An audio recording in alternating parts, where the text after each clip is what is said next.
I've been working with national parks most of my career. It's been a real honor, but the most fun in my work has been when we reach out and get engaged with our community and really look at ways to solve more serious problems that face our communities. And here at the San Francisco Bay Area, the 5th most populous metropolitan area in the country, we have a lot of work to do. Certainly climate change is a term that we all know.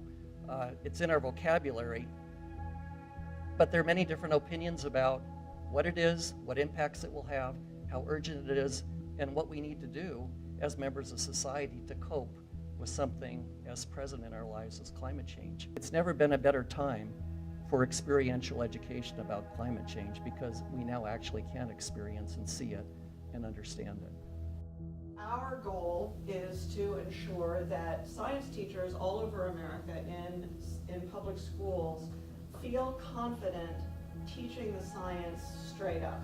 There are a lot of teachers out there sending a mixed message. There's about 30% of teachers who teach their students both that human activities are responsible for climate change and that natural cycles are responsible for climate change.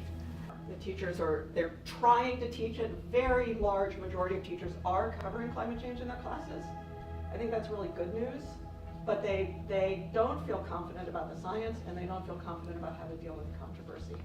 So I do think that some of these trends that Ann talked about for both teachers and for students are part of a learning gap, an achievement gap that really can be traced to an experience gap.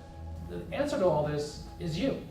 The answer to this is your groups, which can help put pressure on the school system and form the kind of partnerships to teach about climate change.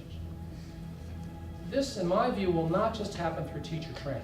It will happen through your partnerships with teachers, where you and your scientists actually lead teachers to have the kinds of experiences and knowledge then that maybe in a year or two they can begin to teach us on their own. The role I think that you will all play as part of this collaborative is preparing the Bay Area for the choices in front of us, for the investments that we will make or won't make, for the adaptation that we will face and people in next generations will face to deal with something that is a huge environmental crisis and hopefully somehow an opportunity.